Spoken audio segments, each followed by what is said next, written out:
All right, y'all. The sun is starting to reach the horizon. The shadows are getting long. Best ball summer is starting its wind down period, but it's not over yet. And I wanted to drop in today primarily to draft my 100th entry into Best Ball Mania 3 on Underdog. I've been sitting on 99 for the last few days, wanted to save the 100th bullet for today's video. But before we get into that, I also wanted to share some of my thoughts and reflections on the best ball summer that has been to this point. Without a doubt, the most over-discussed, debated, and analyzed aspect of best ball this summer has been week 17 correlation. And I think that horse has been pretty much beat to death, so I'm not going to overdo it here. But I did think it was interesting when it first popped up in early June, because it reminded me that I'd actually kind of thought out loud about this same idea on a video that I did back in 2019 for what was then the draft.com Best Ball Championships going into the 2019 season 3 years ago. This leads me back to something I brought up earlier, which is probably an insane idea, but we're trying to project week 16 here in June. Now, week 16, I think, is the same week as Christmas. It's 6 months from now. It's very difficult to predict NFL production from week to week, much less 6 months ahead of time. But at the same time, we're playing for $1 million here, so it would be silly not to at least consider what are the matchups in week 16 and what's the most advantageous that I could pursue. So obviously, I thought it might make some sense back then. I think it might make some sense today as well, but perhaps not to the level that it's being implemented, discussed, and I see a lot of players just reaching to try and make these stacks and correlations happen. I just wanted to share one thing that I've been implementing a lot in 2022. If you're new to best ball, this is just sort of another tool you can put in your draft kit, and that's the idea of pivoting when you get sniped. That's the main time I end up finding myself thinking about week 17 correlation. So let's say, for example, you take Austin Eckler in round 1, you pair him up with Mike Williams or Keenan Allen, and you're clearly on your way to a Chargers stack. You have every intention of taking Justin Herbert with your next pick. But of course, someone swoops in and takes a uncorrelated, unstacked Justin Herbert out from underneath you, and you're stuck with 2 Chargers players that you spent a lot of draft capital on, and you have no ability to get their quarterback. I see a lot of people, I've recommended best ball to some of my friends, and they get super deflated when this happens. They look at it as like they've just thrown away their $25. And I would encourage you to look at this as an obvious pivot to the other side of the same stack that you were already building. So in this particular example, you just wait 4 or 5 rounds and you get Matt Stafford in your queue. You pair him up with the Tyler Higbee, Darrell Henderson, Van Jefferson, some of the late Rams players, and you've still got a week 17 correlation play with those Chargers that you took early. In fact, you might have a more unique version of that could be really beneficial if you actually do make it to week 17. Because a lot of people think of this just very simply. It's like, I want to get T. Higgins and Jamar Chase and pair him up with Joe Burrow. Like, yeah, obviously that's logical, and I'm not saying you shouldn't do that, but do you know how many people have that stack? A lot. So if you get a little more creative, and especially if someone has derailed your plans on a stack, it's the perfect opportunity to get a little out of your comfort zone and just start building the other side of these week 17 correlations. This really speaks to some bigger and more important principles about drafting in general. When I go into a draft, I really look at it as this constant process of, reevaluation, replanning, and pivoting. I mean, it happens constantly through any given draft. I'm sure it'll happen in today's draft. I think a lot of people go into a draft with an idea like, I'm a 0 RB guy. I'm going to take an early tight end. I just let the draft fall to me best I can. I know sometimes it's hard to do that, but the first 3 to 5 rounds, I really just try and take the best player available. And around round 5, I start to formulate a plan based on what I've done in those first 5 rounds. So maybe I did go elite tight end. Maybe I do have some stacks developing. And I start to develop a plan based on how those first 5 rounds went.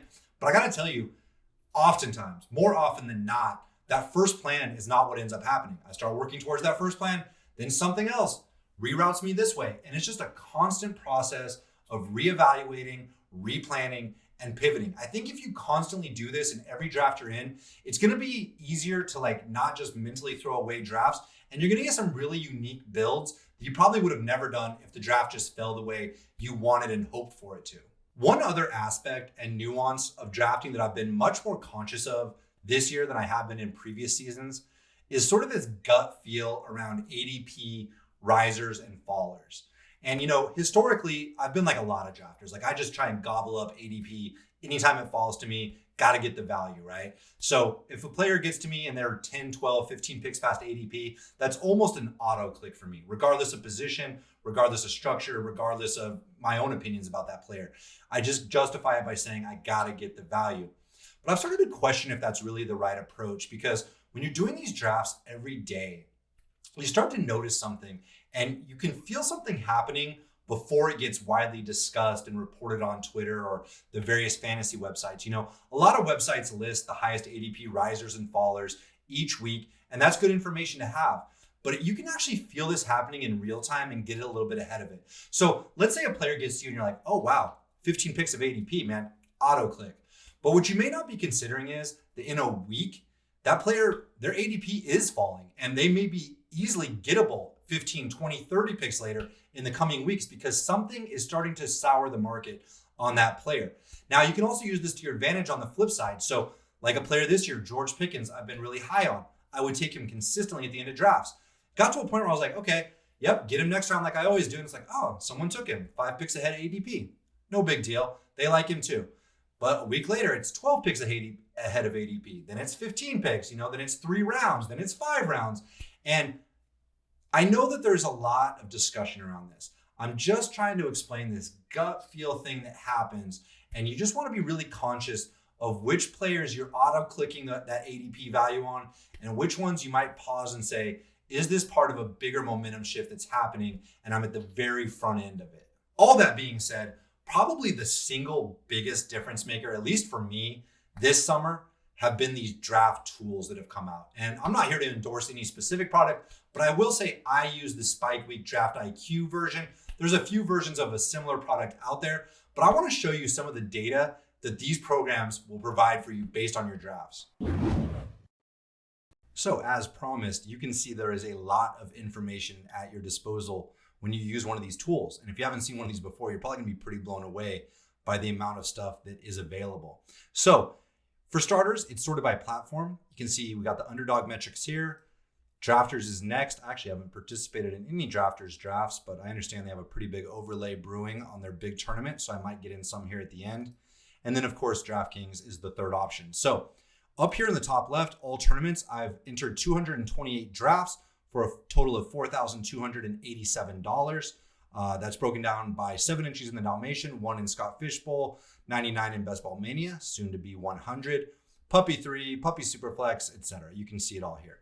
So you can drill down into each individual tournament and get your stats from that, or you can look at all tournaments as a whole. The only thing that this is lacking, which would be great, is if it could weight it by entry fee. Sometimes I could be light or heavy on a player and purposely take or not take them in a large buy-in draft just to try and, immediately boost my exposure, just based on the fact that one $500 draft is significantly more impactful than, even 10 $5 drafts. But that's not with us yet. Nonetheless, let's sort here by ADP. And this is all tournaments on Underdog. You can see that I have 7% exposure to Jonathan Taylor, 10% to Christian McCaffrey, 11% Justin Jefferson, and so on. The next column here shows you my average ADP versus current ADP. One thing that's interesting here, like Christian McCaffrey, for example, let's go over to DraftKings and we'll sort by all tournaments there. You're going to see a big difference here. So I have 18% Christian McCaffrey on DraftKings versus 6% Jonathan Taylor. There's a couple reasons for that. Obviously DraftKings is PPR, which makes Christian McCaffrey slightly more of a lock to be the number one guy. But I also decided in early July that CMC was my overall number one. So I took him anytime he fell to me. So obviously at 1, always at number 2. And the occasional times he fell to 3, 4, 5, I scooped him up every single time. That's how you get to 17% Christian McCaffrey. And the reason that happened more on DraftKings than Underdog is I drafted early in the season on Underdog.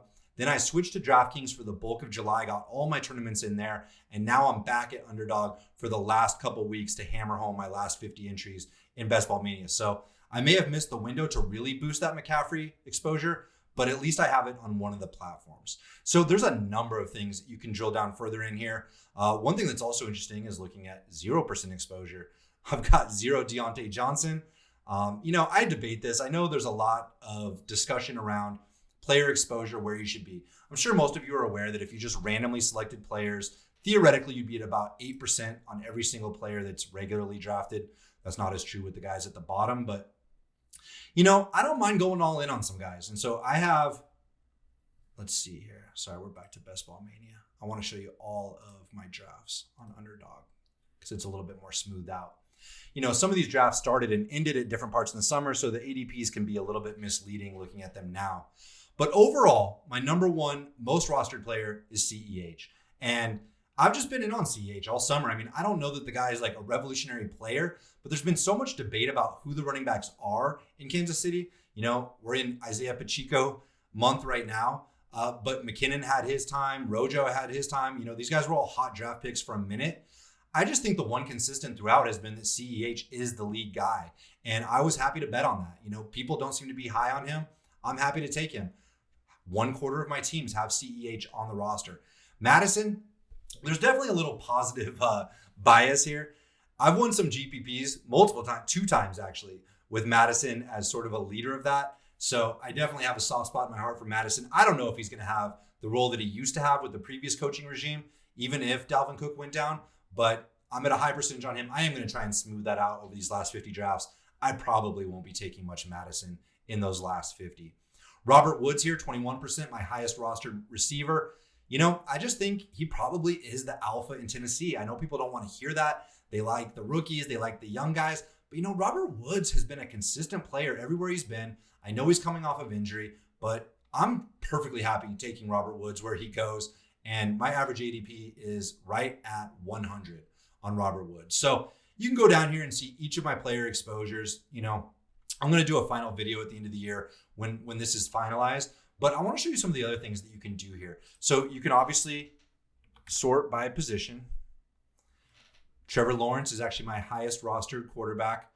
This sort of leads to the discussion around 2 or 3 quarterbacks. I got to tell you, I've been mostly going 3, not always, but I've been going 3 a lot because I'm thinking about those playoff weeks and what are the odds that one quarterback is the quarterback you need all 3 weeks of the playoffs so that you can continue to advance. I mean, Josh Allen, certainly capable of it. Mahomes, there's a lot of guys that are capable of it, but I don't know how likely it is.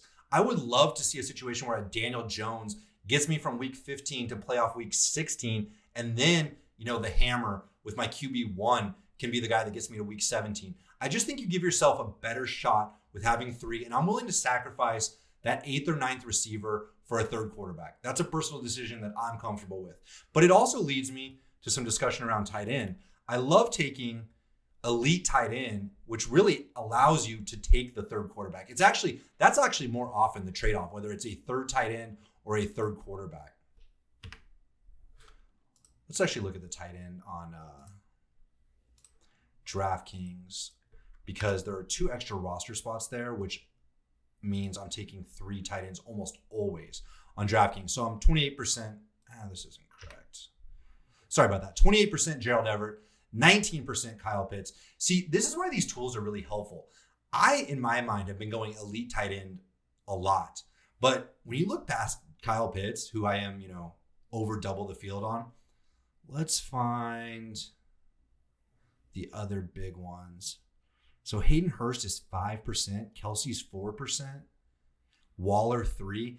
I mean, in my mind, I was significantly more exposed to quote unquote elite tight end. But as it turns out, I'm actually just heavily exposed to Kyle Pitts as elite tight end. So again, that's the sort of data that I can work with and I can do something about if I want to adjust it and get more Kittle and Waller as I close out draft season.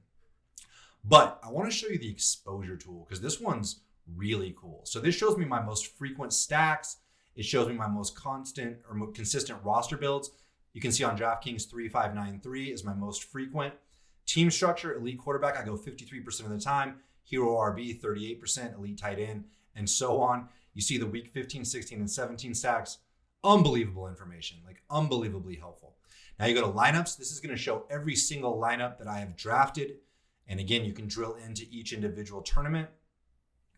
And you can see here, so the very first draft I did was on DraftKings was on 513. So I've lost 54 spots of ADP value. So I did not do a great job getting ahead of ADP value on my very first draft. Some of these guys may even be injured.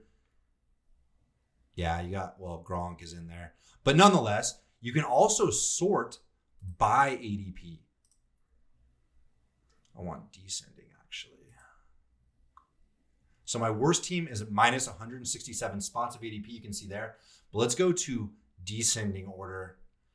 My best Millie Maker team has gained 297 spots of ADP. So let's see what that's fueled by. We got a little bit of value on Marcus Mariota, where he is now. We got 37 spots of value on Dameon Pierce, 14 on Brandon Cooks, 34 on Allen Lazard, 55 on Jalen Tolbert. Obviously, Julio Jones, 87. I mean, that was an obvious one that was, going to happen regardless of what team he ended up on. But check this out. So now you can go to this tool right here, and you can search by player, up to 2 players, and see how many times you have them on the same team. So you could use this for stack purposes. Christian McCaffrey and DJ Moore. How many Carolina stacks do I have?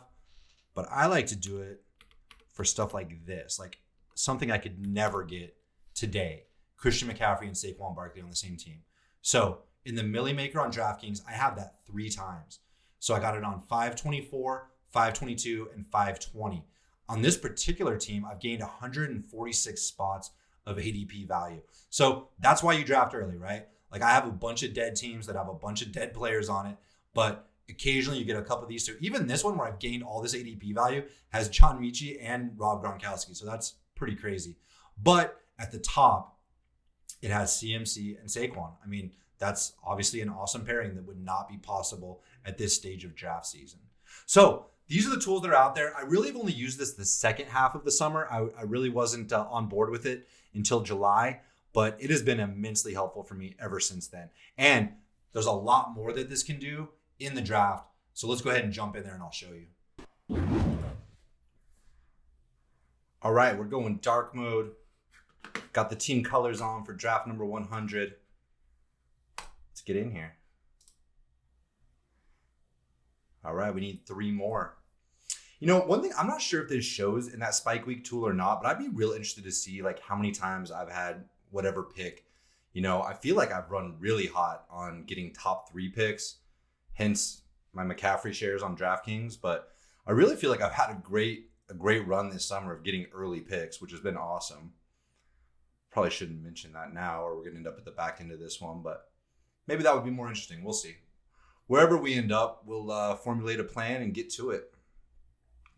One thing I can show you real quick while we're waiting, I don't do a lot of slow drafts, but I always have a few going at a time. Dalmatian here. And so this is actually what I want to show you. I think most people are aware, but you can actually name your drafts. And so a lot of people name them like, maybe if they were on a stream or a date or something like that.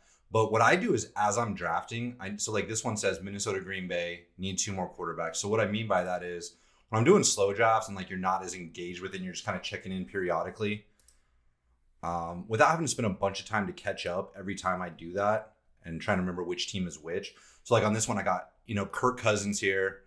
I got Thielen and Osborne and Madison. I don't have a Packer yet, but I just name these each time so that I can kind of like get a quick refresher that'll help me when I dip into these, every day or two whenever my picks are up. All right, so let's get in here. Yeah, of course, we got the 110. All right, no worries. So let's see if there's anybody in this room that we recognize. The Washington Foreskins. I have not seen that username before. In fact, it looks like there's only one other badge in here. This is the fun thing about drafting too. This is the fun thing about drafting right now. There's just, like I said earlier, there's a lot of new players in here, and that's great. I welcome them to the game. It's obviously great for all of us. The more new players that come in, and generally speaking, can also help with your draft too. It's kind of interesting though, because when you draft a lot early, you're playing with a lot of other experienced players for the most part. And one thing I've noticed is that drafts tend to get pretty predictable when that's the case. And then all these new people come in and all of a sudden they start doing, not necessarily, sometimes they do some crazy stuff, but more often than not, they just do some things you're not used to. And obviously that can present some nice opportunities, but you got to be on your toes because sometimes it can throw you off. And especially when you're on these fast drafts, 30-second clock, usually that's more than enough time, but occasionally someone will really do something that throws me And as I said earlier, you got to recalibrate and come up with a new plan quick. So pretty standard start here. Taylor did go 1, but other than that, McCaffrey, Jefferson, Chase going ahead of Kupp is also unusual. I know people are concerned about Stafford at the moment. Oh, man, Kupp slipping even further. Anytime something like this happens, I feel like I should get on Twitter real quick just to make sure. But I mean, in that case, it was only 3 spots. But I'm like, anytime I'm getting some real value on a player that I know people are high on, I just got to make sure nothing happened today that I missed. But all right, so it looks like we're going to have sort of the standard options here at 10. Oh, we got to get the draft tool up here as well. I'll do that in just a moment.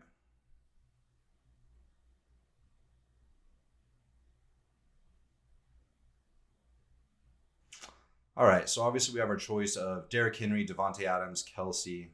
Those are really the only 3 I would consider here. I'm sort of tempted to go Kelsey, even though it's a little ahead of ADP. I'm gonna do it. Let's get those non-Kyle Pitts elite tight end numbers up.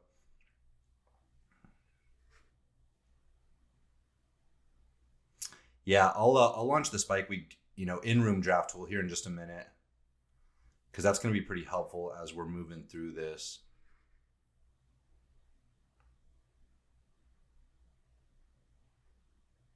And I'll also switch to the larger draft board once I make this pick.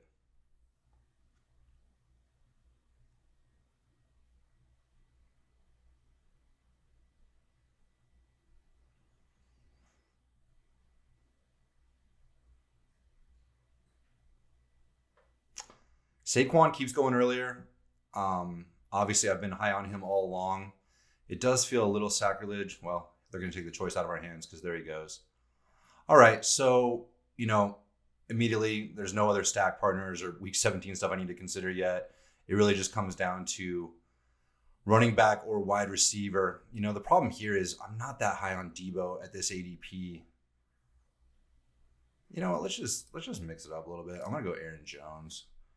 We'll throw our ADP caution to the wind for this one. All right, but yeah, let me go over here to completed. Send my lineups to Spike Week. That should also refresh this for us. I'll refresh the room.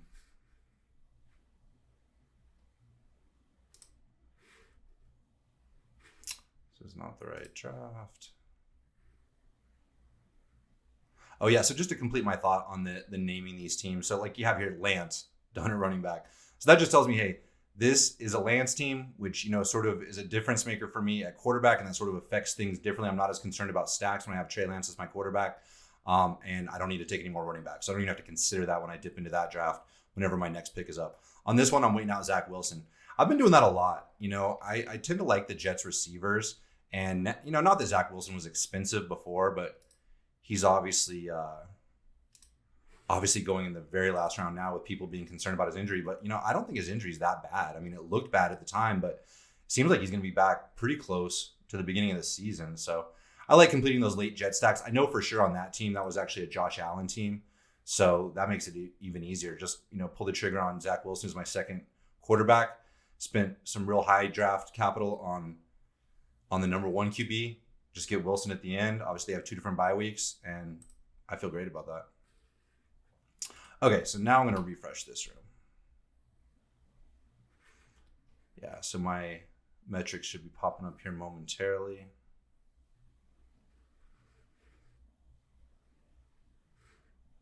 There we go. So I'll tell you what these mean in just a minute.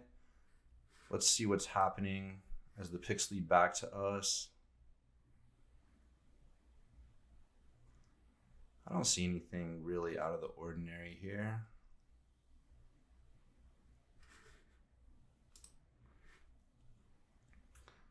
So if we do want to consider the Week 17 stuff, obviously Green Bay are playing the Vikings and Kansas City is playing Denver.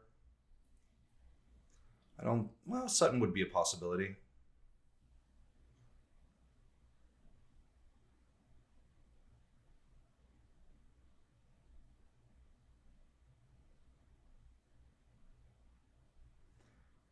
Nick Chubb looks like he's going to make it to us. That would be 9 picks. There he goes. Would have been 9 picks past ADP. All right, Josh Allen at the top of queue. Obviously, we're not going to take him on this team. Yeah, let's take Sutton, man. Easy pick. Almost certainly going to go wide receiver again here in round 4, since we started off running back, tight end. And of course, this is sort of a tier. I think I look at these next 4 receivers all pretty similarly. Waddle, Robinson, McLaurin, and Marquise Brown.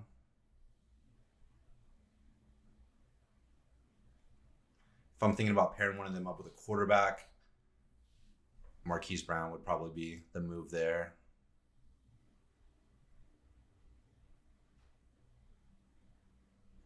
Someone's going to get some value on Josh Allen. I guess one thing we could have done there, we could have taken Josh Allen and then come back and gotten Gabe Davis, but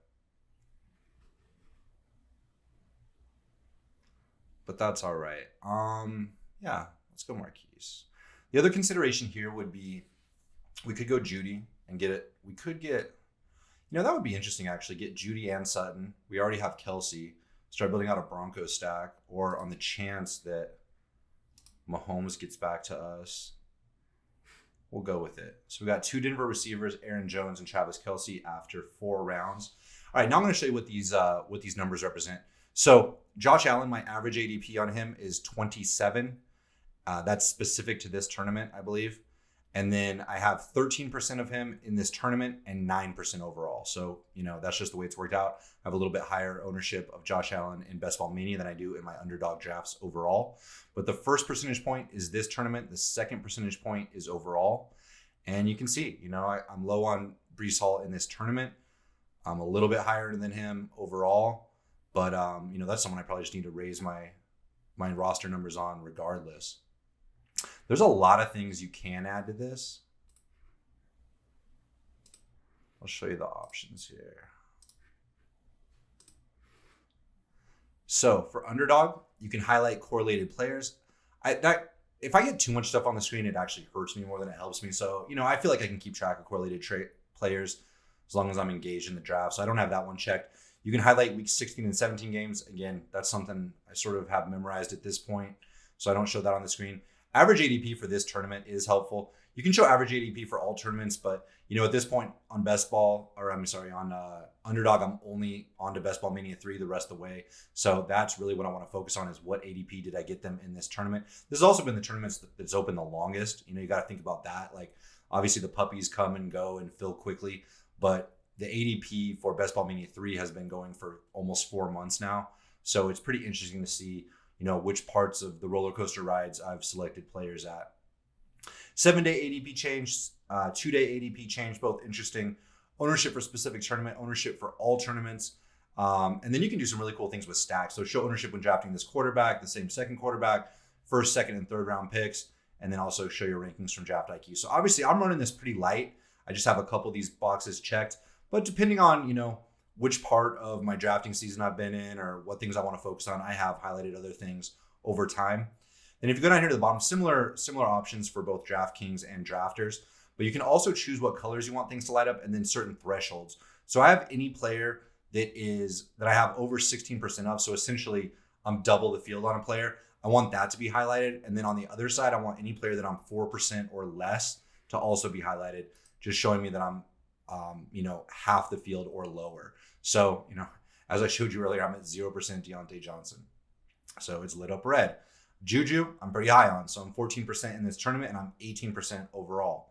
So, that you can take that information and use it however you want. Maybe that means you want to continue to target that player. Maybe it means you want to slow down a little bit. And again, these are all things that I just go through phases on. There was definitely a time where I was like, man, I want to start hitting the gas on Juju, because I started to feel the momentum. I've always liked Juju. Of course, I love the Chiefs stack. So I went through a phase where I was drafting him almost every time, and he was cheaper than he is now. So that was great. I'm glad I did that. But it also makes me feel a little less obligated to continue it into these last parts of draft season. All right. So once again, we have a running back, 2 Denver receivers, and Travis Kelsey. Looks like there's been a run on quarterbacks. Our guy Russ is actually the next one available, but we're certainly not going to take him here. Should we take our first Deontay Johnson share? I don't know, man. He's got the same bye week as the Broncos, which normally I wouldn't start thinking about that this early in a draft, but just considering we took 2 players right off the bat, 2 receivers with a week 9 bye, and I already am not a big fan of Deontay Johnson. I think I'll use that as justification to not take my first share. Yeah, so Waller and Kittle, obviously, well, of course, you could go bully tight end. I don't do that very often. They are both a little bit past ADP. So is Cam Akers, but I'm going to select DK Metcalf.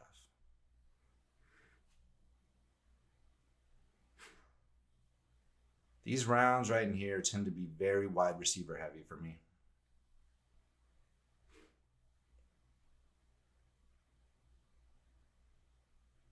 One thing, we'll look back at the draft board here in just a second, but one thing that I think is notable when a lot of new people or more casual players come in August, I do think the quarterback ADP start to rise a little bit. It seems like the more casual players get a little anxious and feel like they got to get, the guys that they know and the names they recognize.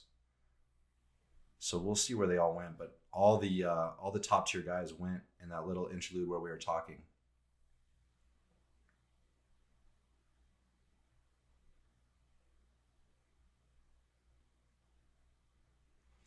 All right, so Elijah Moore, Thielen, and Cooper are at the top. Ayuk is a little bit below that.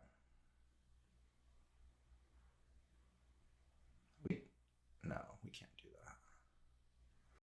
I think I'm going to go Elijah Moore here. Seems like this is definitely going to be a wide receiver heavy draft. We keep seeing running back value at the top of the queue, so we'll continue to wait that out. We now have 4 wide receivers with a little bit spread out bye weeks, so that's cool. And we just got to hope Russ Wilson makes it back to us now.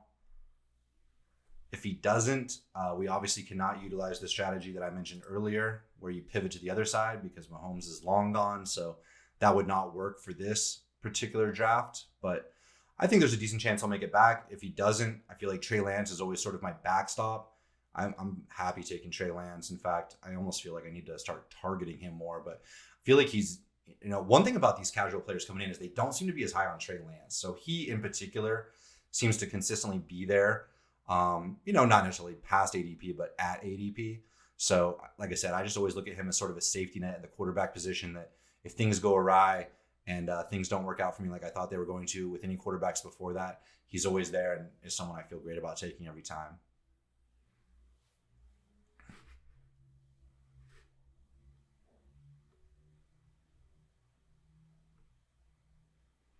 One thing we probably do want to be paying a little bit of attention to is what the guys around us are doing.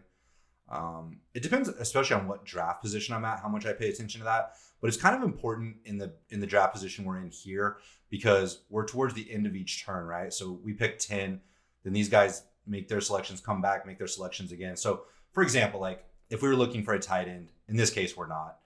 We have Kelsey, but if we were, and it was between that guy and one other, let's say, receiver that we really like.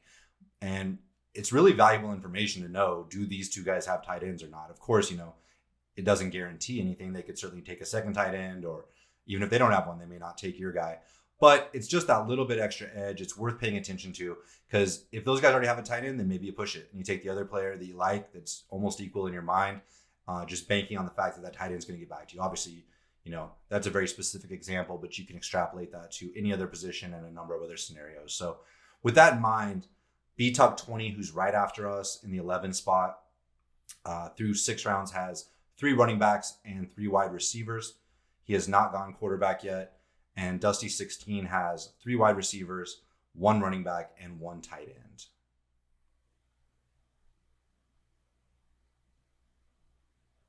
So this is a good example. I mean, neither of them have Broncos, but I would imagine they are probably going to be looking to take a quarterback here pretty soon as we get towards the end of the top guys.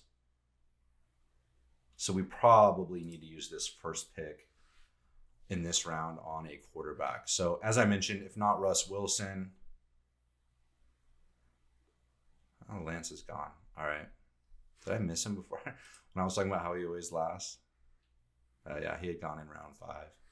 All right, no worries. So Russ is the guy we want regardless. We just need him to get through 4 more picks. 3 out of these 4 guys do already have a quarterback. Again, doesn't necessarily mean anything, but it makes you feel a little bit better. If Russ doesn't make it to us, let's talk about contingency plans. So obviously, Seattle and the Jets quarterbacks go very late. I'm fine taking Aaron Rodgers with Aaron Jones. Seems like he's going to be catching a lot of balls this year, so that does seem like a correlated play.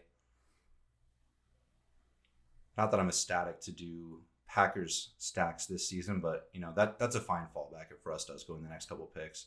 If he doesn't, that's going to be an auto click for us. There he goes. All right, so once again, this is what we were talking about. Regroup, replan, pivot to something new.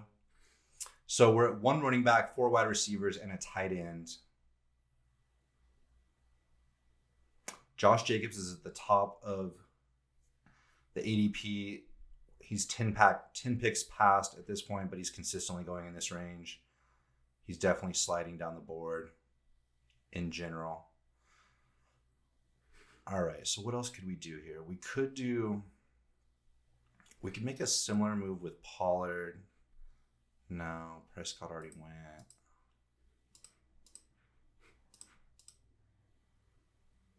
Stafford, Carr, and Rodgers. So we can definitely wait on that. I think I want to default to Christian Kirk here. He's a wide receiver that I'm comfortable taking. It also gives us the Trevor Lawrence stack possibilities later on.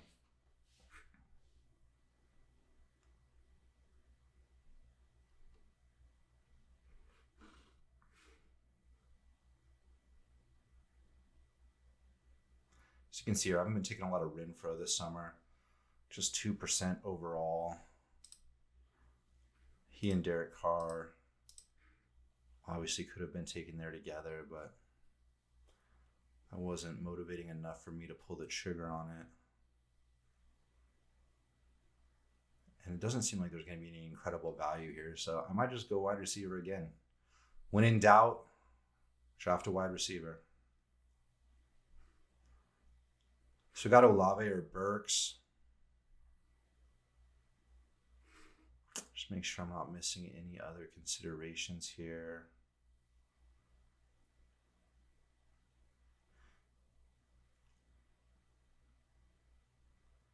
Yeah. I'm actually at 7% on Olave and Burks, so it's a bit of a tiebreaker for the 2 rookie wide receivers there, but ownership was already the exact same, so we're just going to pull the trigger. On Olave, that once again, this is the sort of thing, I don't make a huge deal out of it, but this is the sort of thing I start thinking about in a situation like this where quarterbacks have slipped past us and we got to be thinking about who we have later in the draft. So, that was sort of a consideration in both these picks. As I mentioned with Kirk, we can pair him up in Jacksonville, and same thing with Olave. We can pick up Jameis here in a handful of rounds. And when it's close, it makes sense to take some of these receivers that the quarterbacks are going to be available later on, especially when you don't have one at this stage in the draft. So let's go ahead and just star some guys to keep track of them. I'm going to put Rodgers, Lawrence. Yeah, probably just Rodgers, Lawrence, and Jameis right now. It's nice too. It's a good feeling when those guys are sort of bunched together, particularly Jameis and Trevor Lawrence, because again, then you can sort of push it. I mean, it's easy to get antsy and be like, oh, I got it. I still don't have a quarterback, and like 10 picks before ADP, select one of those guys. But when they're right next to each other, especially, just it makes it easy to just wait, because more often than not, they might both get back to you, but you feel confident, especially that at least one of them is going to get back to you.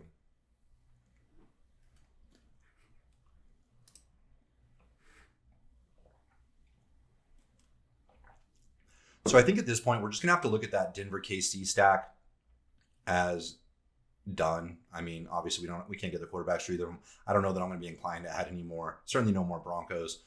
I mean, I guess if a Chief was in the right position, we would still consider it. But otherwise, we're going to kind of look at that as an isolated stack, which is totally fine. That should still be a good Week 17 game environment. And we just need a quarterback that can outperform Russ and Mahomes in that game, which in one Sunday of games is certainly possible. Seattle and the Jets actually play each other, so we sort of lucked into a little bit of a mini stack there. And then Jacksonville and New Orleans. So Jacksonville plays the Texans, and New Orleans plays the Eagles. Who would I be thinking about? Down the line, I guess we could consider Gainwell, but that's not a huge deal. I mean, it becomes a little more of a consideration if we take Jameis, if we ended up going that route. But like I said, I just like to think these things through because things are inevitably going to shift, and it's just good to have different ideas of different directions you could go. And then you don't have to decide right now. Just sort of thinking about it. I tend to queue a few players, so I keep an eye on them. But you got to be careful with that too, because if you're not paying attention, obviously you're going to get auto drafted, and those may or may not be players you actually want when they pop up. But I think it's good to mark them and keep an eye on them. All right, so overall, 1 running back, 6 wide receivers, 1 tight end. We probably do need to be thinking about some more running backs here, which is good because the whole top of the queue are running backs right now. Although I don't know that they're guys we really want, but I wouldn't mind taking Kareem Hunt. Seems like his situation could improve. Obviously, via potential injury, potential trade. Dearness Johnson could get traded, which would make... It's funny, man. Like, you start talking about these players. I'm not even, this isn't even a live stream. You still can't talk about players, man. As soon as you start talking, they go. I'm not going to take Antonio Gibson. Can't do that at this point. His role is very ambiguous and is not looking particularly good. Harrison Cook, I mean, I wish Walker hadn't gotten hurt. Walker got hurt this week, and if he hadn't, he'd be a home run pick right here. Although maybe he wouldn't even be here at this point. But Melvin Gordon. See, that's the problem. Like I said, I'm not sure we want any more Broncos. Theoretically, I would be okay with a Melvin Gordon in this spot if we didn't already have Sutton and Judy. I think I'm just going to pull the trigger on Rodgers. Yeah, I'm going to pull the trigger on Rodgers. So we'll, to some degree, look for potential correlation plays from Minnesota, but it's not totally critical.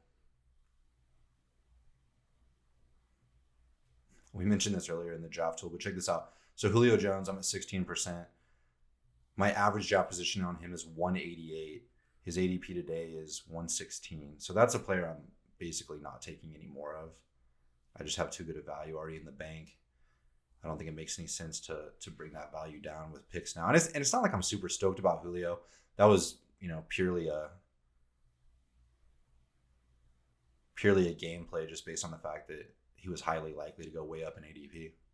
And I mean, obviously, I think he'll contribute to some of those teams, but he's not someone I want to continue to stack now that he's risen this much.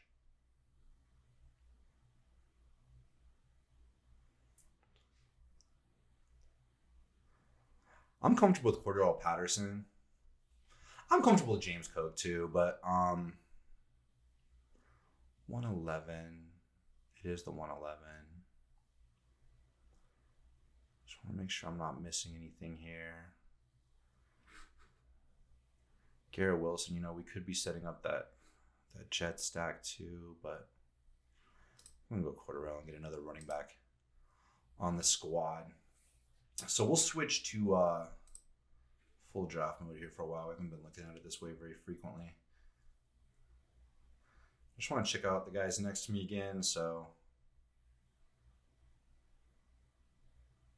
relevant because we are still looking for at least, probably 2 more quarterbacks, honestly. Like I said, I usually go 3 anyway, but when Aaron Rodgers is the first one, almost certainly I would go 3.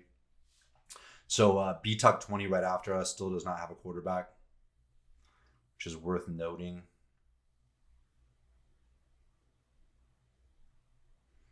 And Dusty got himself Derek Carr.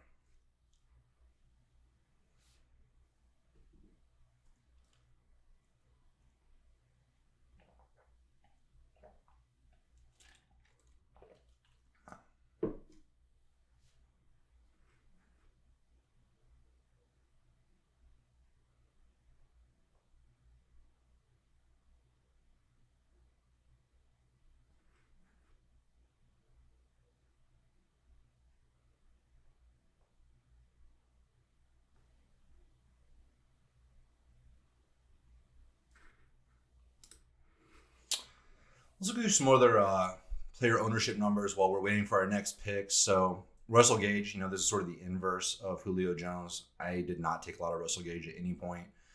3%, and obviously not a good ADP compared to where he is now, but that's all right. That's obviously at this point, this is my 100th draft, so that means I have him on 3 teams. Makes the math pretty simple. I like a lot of these running backs coming up. Obviously none of these are workhorses, but good contingent value on all of them. Darrell Henderson, Rashad White, Isaiah Spiller. I do pay attention. See, like right now we have Aaron Jones and Cordarrelle Patterson both on bye week 14. Not a huge deal, but probably something we want to be conscious of before we add a third running back in week 14.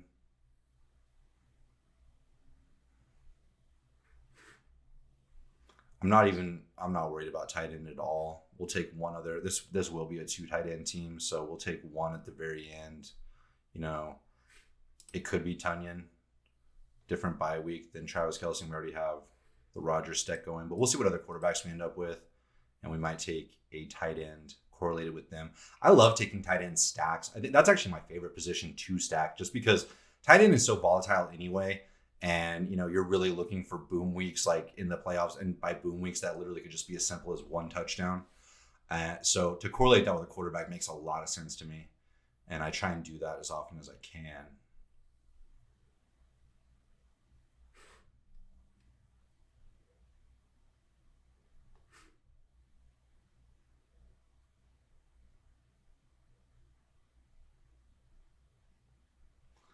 Yeah.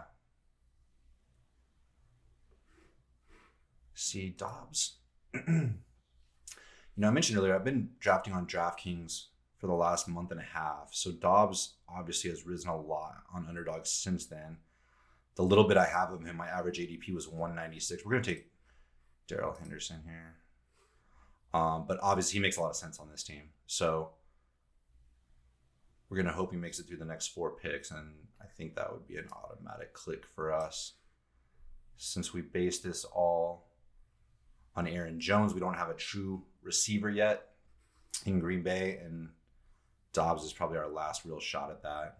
Again, like I said, Tunyon is fine, but nothing to get particularly excited about. It's been funny listening to Aaron Rodgers, the way he's been talking about his receivers this year. Like, I don't know how much of this is, I don't know what's going on with Aaron Rodgers ever at this point, but it does seem like a lot of this is sort of like, it's almost like talking about your ex-girlfriend or boyfriend. It seems like he's almost talking to Devontae when he's talking so highly about these new receivers. So I don't know what that's about, but it's pretty interesting. Madison, as I said, we can't take any more Madison. Even though he is correlated with this team. If he gets to pick 200, we'll take Madison. All right, Dobbs made it back. That's cool. All right, so through 12 rounds, we have 3 running backs, 1 quarterback, 7 receivers, and 1 tight end. So where are we going to end up on this? It's going to be probably going to be a 3 quarterback team. So 3, 5, 3, 5, 8, 2, I guess. It's probably our most likely. 3, 5, 8, 2. Yeah, so that means only 1 more receiver. So we need to be real mindful of what we want to do there. Lawrence obviously has some late wide receiver options if Lawrence makes it back to us. We already have Kirk, but we could double stack him pretty easily at the end of this draft if we wanted to.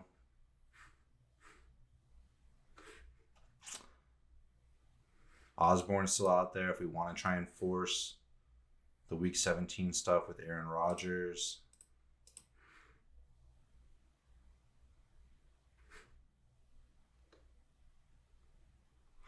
For what it's worth, I'd say this is like a relatively average draft for me. Obviously I employ different strategies depending on the room. There's times I go 3 or 4 wide receivers to start. Occasionally I'll go 2 or 3 running backs in a row to start. I'd say the only thing that's a little bit unusual about this is I generally do try and get one of the top tier quarterbacks. That didn't happen in this one, but that doesn't happen frequently. So in that regard, this is a pretty typical team. I'd say the structure and sort of the thought process and the way things have played out is, on the whole, pretty average for a draft.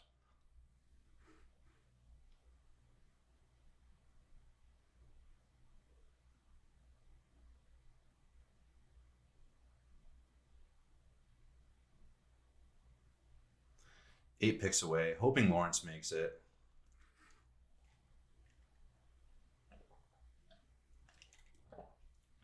Not only do I prefer Lawrence to Jameis, but Jameis also has a week 14 bye, which conflicts with Rodgers the same week. It's not a reason not to take him, especially if we're going with a third quarterback anyway, but it just makes me feel that much better if Lawrence could be the pick. Either way, the way this is stacking up, it seems like it's going to have to be a quarterback with our next selection because they're both getting pretty close to the top of the queue. If it was Winston, we could double tap and get Landry as well. But certainly not necessary.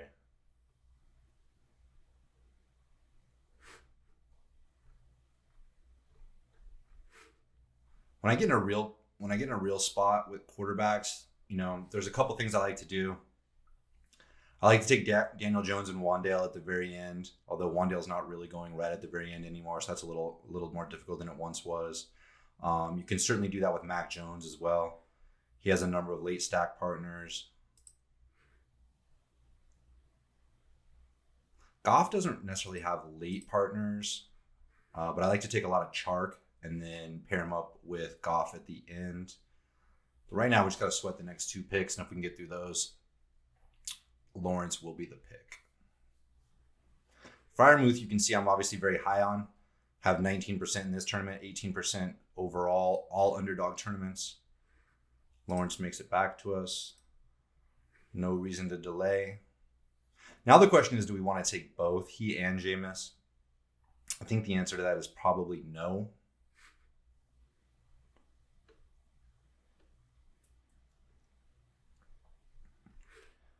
Yeah, like I said, I think it wouldn't be the end of the world, honestly, just to go with Rodgers and Lawrence. There's some scenarios that could play out here in the next couple rounds that might lead us to that. But I'm going to go ahead and take Jameis out of the queue.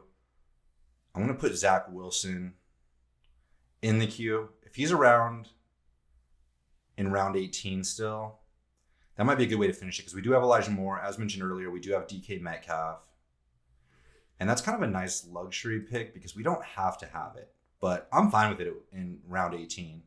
So that kind of allows us to take it off our minds for now. So let's just highlight again. Let's just make sure there's no value at tight end. Gesicki is not a value I want to take. So we're just going to highlight running back and wide receiver only. And probably running back would be better. Ideally not week 14. We already took Cordarrelle, so we're not going to take Algier. Zamir White would be fine. TDP would be fine. Don't have a lot of Mostert. I don't think I want a lot of Mostert. He's one of those guys that analysts are always just really high on.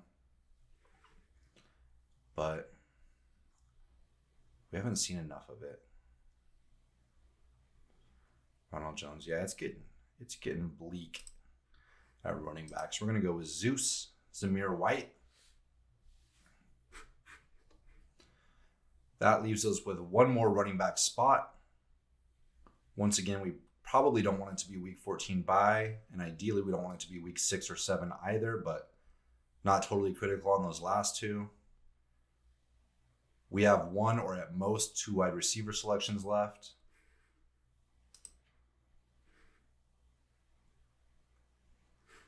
All right, are there any late Aaron Rodgers stacks we want to consider? I think it would just be at tight end. And actually, he's gone. So that's out the window, but that's okay. We have 3 Packers total. I don't think there's a Viking we're going to want. So that stack is probably done, and that's fine. Trevor Lawrence, we mentioned earlier. There are some late stack partners for him. There's also some Texan potential here at the end. Nico is gone. Brevin Jordan is a possibility. Let's just go ahead and star him so we can keep that in mind. He might be a good Good end of draft pick to pair up with Kelsey. And then if we did take Zach Wilson and complete the jet stack, we already have DK Metcalf. So yeah, I think we can pretty much just go best available from here on out. I don't think we need to consider a lot of correlation from this point forward.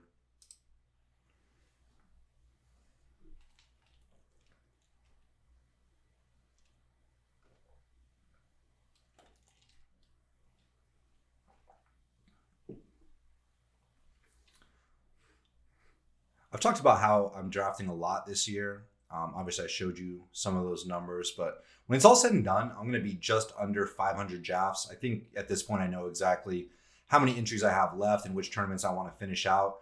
So it's going to be just under 500 total drafts between DraftKings and Underdog, and it's going to be $8,000 in entries, exactly $8,000.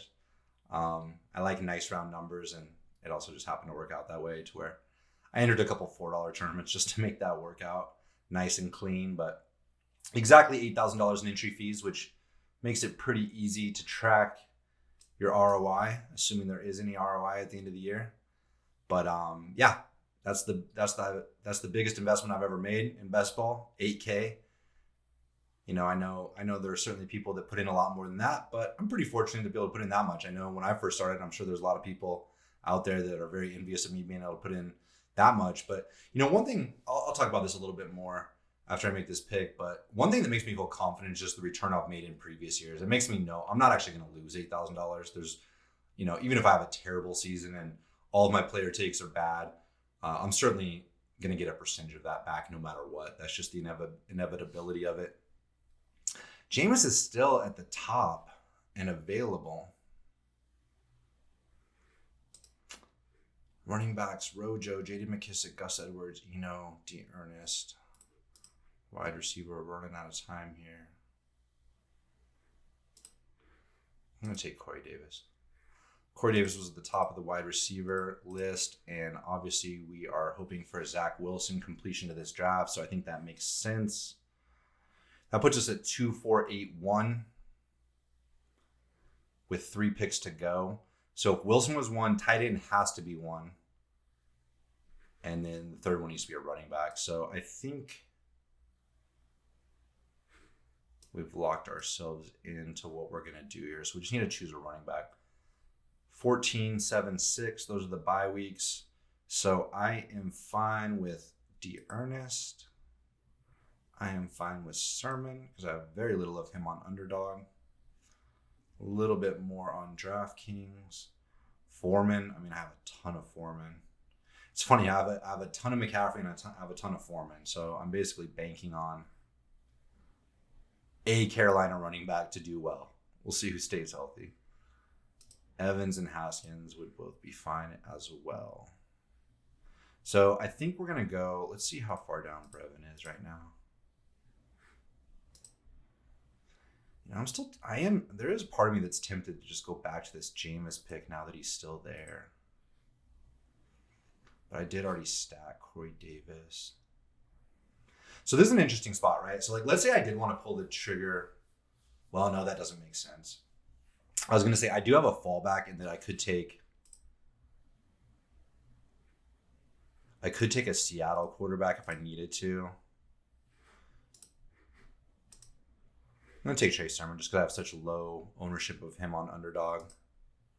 I was going to say I could take a Seattle quarterback if I had, like, I wasn't thinking about that straight, but that's what it's sort of alluding to what I was talking about earlier, where the idea was like, oh, if I mess up and I don't get him, then I could pivot to a Seattle stack, but I already have 3 quarterbacks, so I would have already had 3 quarterbacks in that scenario, so it wouldn't have mattered.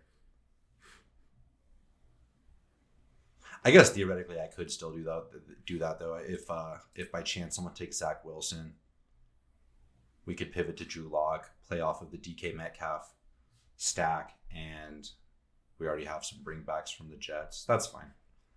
I'm going to highlight him just in case it comes to that.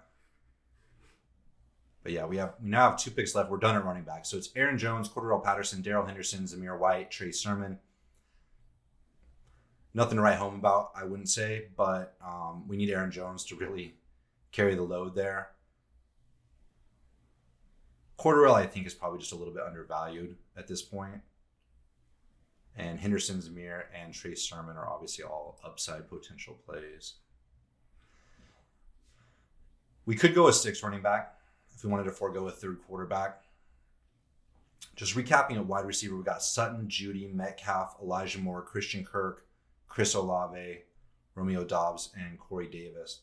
Pretty young wide receiver core. I mean, only 2 rookies, but no real like long-term veterans other than Corey Davis.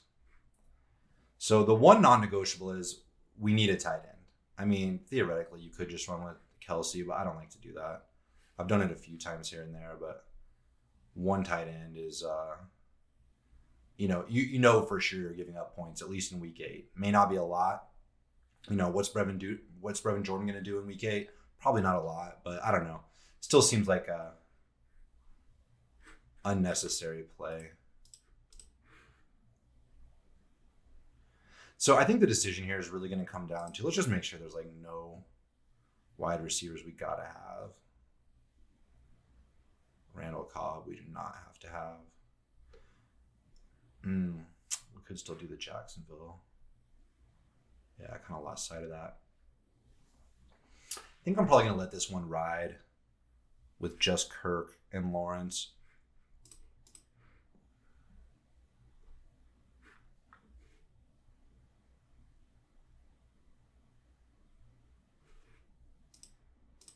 I'm going to have to come back here and do a DraftKings draft because these ownership percentages are really interesting to me. Like over on DK, man, these rookie wide receivers I just have a ton of between Dulcich, Likely, Bellinger, Trey McBride. I have a lot of them. I mean, I guess it makes sense that the percentages would be much lower on Underdog based on 2 less roster spots, but it's still kind of interesting to see that I have like virtually 0 of all those guys here. All right. I can't believe, man. If I'll tell you what, we're gonna forego. Actually, no. You know what? The question is, are any of these guys gonna take Wilson? Because Noah Fant just went. That would have been great because he went almost 30 spots past ADP and was 100% correlated with what we're doing, particularly.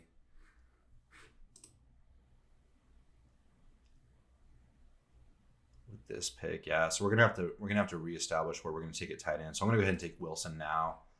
Take Julock out of the queue. maybe we get our New Orleans stack through Taysom Hill. Could be interesting, huh? I mean, I'm at the field with Taysom Hill. It looks like 8%. So I've certainly taken some. The problem is a lot of these guys are just not particularly exciting. And we have Kelsey. So like I feel like that gives us the ability to get a little crazy here. Could take one of the young guys that I was just mentioning. So what would that look like if it got crazy? If it got crazy, we need Taysom Hill throwing to Chris Olave in week 17.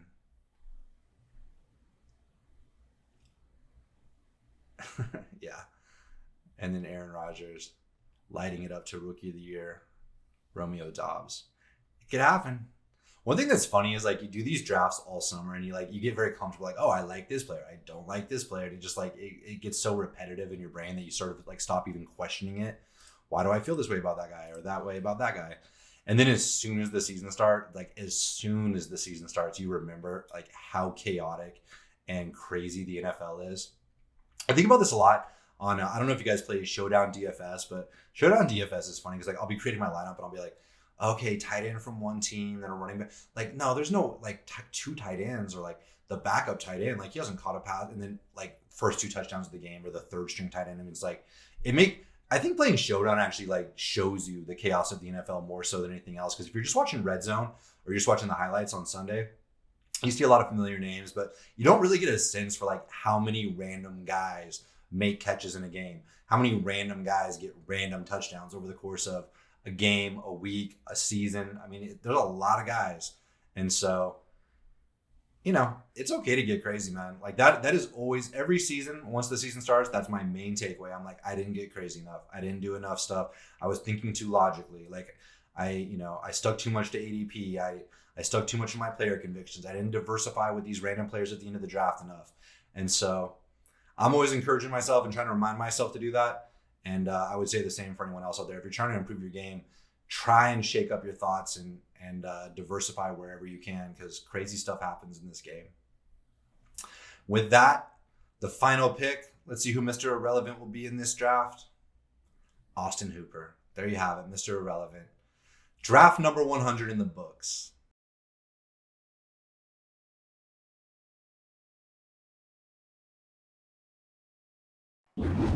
100 drafts in the books. 50 more I got to get in the next couple of weeks before Best Ball Mania 3 fills.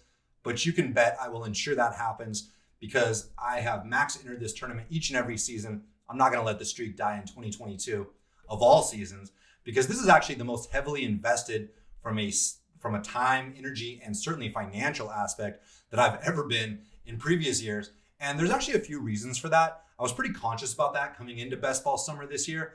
And it might be worth sharing those just for you to think about those in your own approach.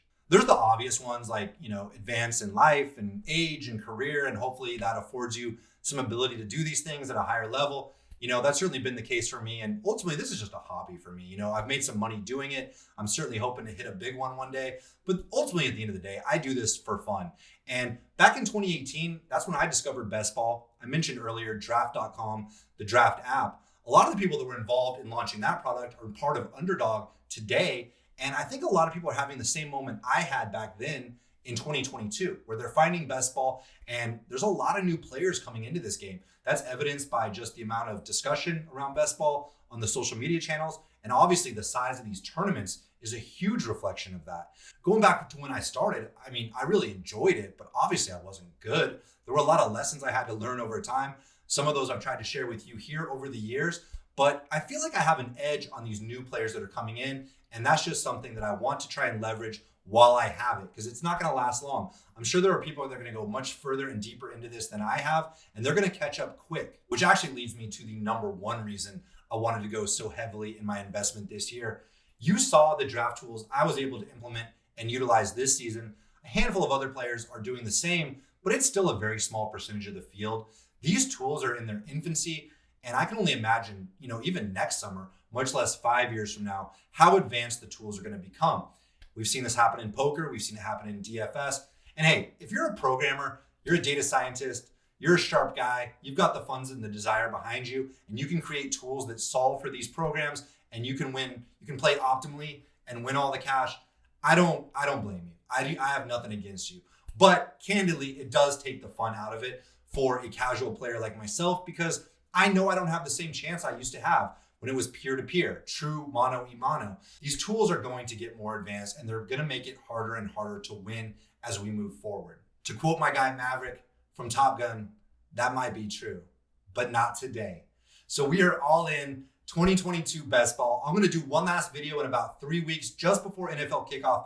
I'm going to share my final player exposures, all the tournaments I entered, and review it all. If you're interested, check back in then. In the meantime, thank you for watching.